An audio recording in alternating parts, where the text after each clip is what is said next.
Pretty thing, ain't it? Great big old status symbol on wheels. That's the CL550 in this case. Let's check the tech.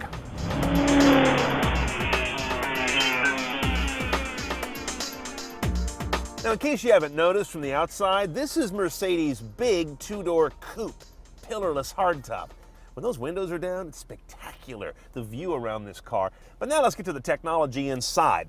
Two 8-inch high-res screens. You spotted one right there in the middle. But there's one over here too. That speedometer is a video representation. Hit the button over here on the left, and the Speedo becomes a night view assist screen, spotting things that your eye can't really pick up in the dark. Very cool, very scary to me. I can't look at that and look at the road and make that adjustment. Maybe it's just me, but I find it a distracting, fabulous gimmick. Now back to the other screen. You see I'm playing a video right now. It is a DVD and CD changer down here. This 6-disc is built in. No HD radio, which is odd for a car of this price class. You do have weather band. The Germans are big on that kind of thing. There is an iPod adapter available. It's a la carte. You see we have it installed right here. It's one of these pigtails that goes into a jack in the glove box.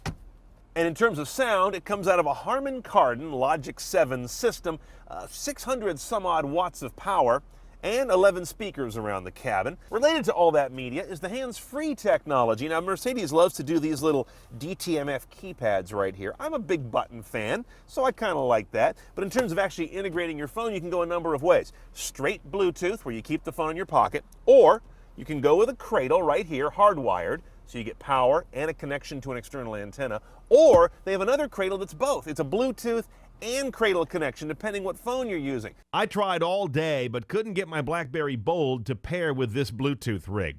The compatible phone list is kind of short. Now, of course, on a ride at this price level, navigation is standard, and there it is. Looks great on that big screen. We also have live traffic here. I think they're using the Clear Channel FM signals, the Total Traffic Network. Unfortunately, the system's kind of stupid. There's no dynamic rerouting around traffic problems.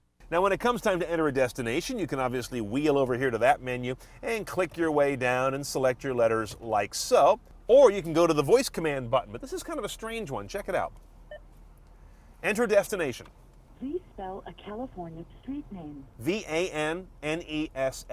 Notice I had to spell everything.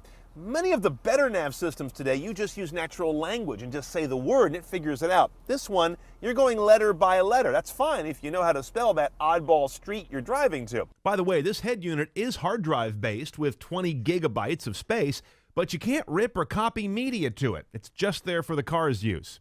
Now, we have a package on this car that brings us a whole variety of parking technologies, including, we've got the rear view camera right there, which has a variety of guidance lines, but notice they don't move or point your trajectory. They're pretty standard that way. But we do have a parking assist system that gives you an overview of how to get into a parallel parking spot without actually moving the wheel for you. One of my favorite goodies in this car is the fact that we have dynamic multi-contour seats. I can both pump up the various sides and lumbar supports, but what's really crazy is dynamic seat mode, which tells the seat how aggressively to auto grip me, or the passenger, in turns and curves. Whenever you've got laterals on the car, it's a little unnerving at first.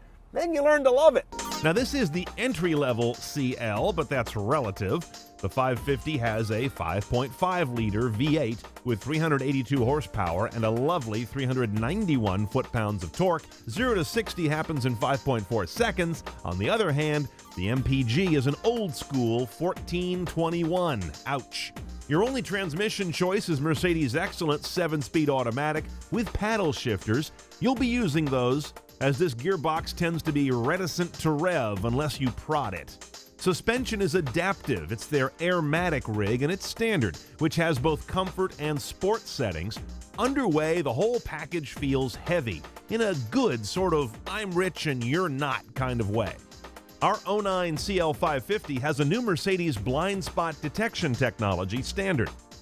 You get a warning in the side view mirror if somebody's in your blind spot, but the car will not steer you out of danger like some other systems. $110,000 is the price of admission. That includes destination and also a $1,300 gas guzzler tax. Yeah, it's one of those. Now, options. Hands-free phone is anywhere between $300 and $500, depending which of those 3 kits I mentioned that you choose. Premium package 2 is $3,400. That's going to get you night vision going that way, rear view camera going that way, and those huggy seats right here in the middle. And for $2,900, you get the Distronic package. That's the adaptive cruise going this way. Where's my striped shirt? Also, you get the blind spot assist here and that parking guidance thing on the screen.